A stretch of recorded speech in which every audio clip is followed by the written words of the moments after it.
Good morning and welcome to September 22nd.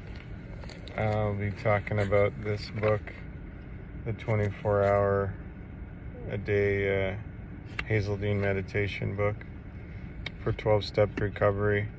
I made some notes on today's readings.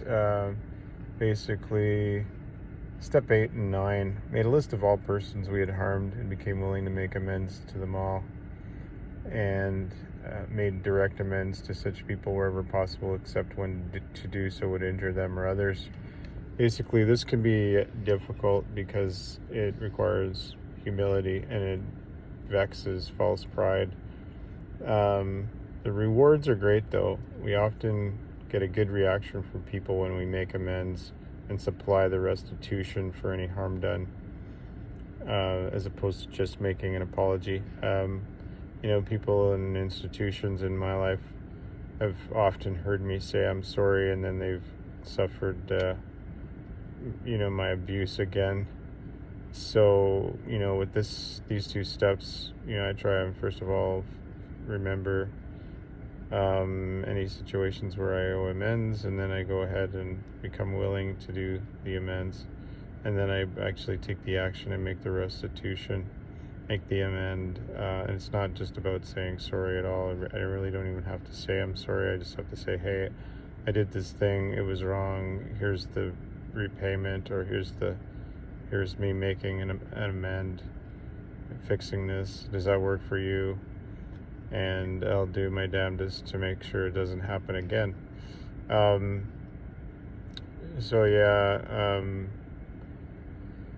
We often, the rewards are great for doing this. We often get a good reaction from people when we make amends and supply restitution for harm done.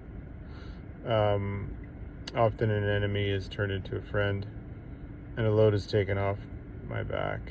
It flexes courage for me when I have to do this, and the results pay off.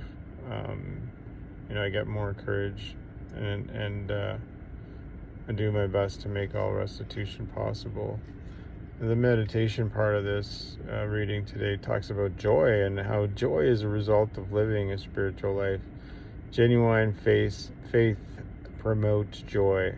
Okay, and if that's not happening, I got to develop my faith. I got to tweak it so that it produces joy and happiness. Faith in God brings me a deep feeling of happiness and serenity and security, no matter what life brings daily. That's the idea. That's why we want faith in our lives. That's what I want, faith.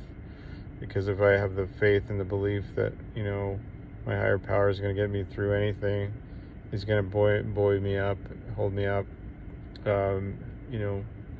inspire me, give me joy, give me comfort, peace, knowing that everything's going to be fine, that things are fundamentally okay, and that I just need to seek to do God's will.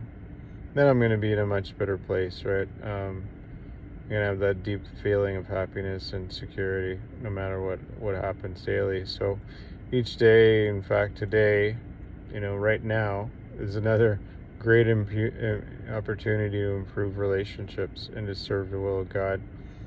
Which is just asking, hey man, what's the next right thing for me to do? What's the next right action I can take? It's very simple. If I go through my day saying what's the next right thing, it helps me make choices. Am I going to binge watch some Netflix, or am I going to do some meditation? What's the next right thing there, given that choice? So kind of makes things easier if I have that in mind.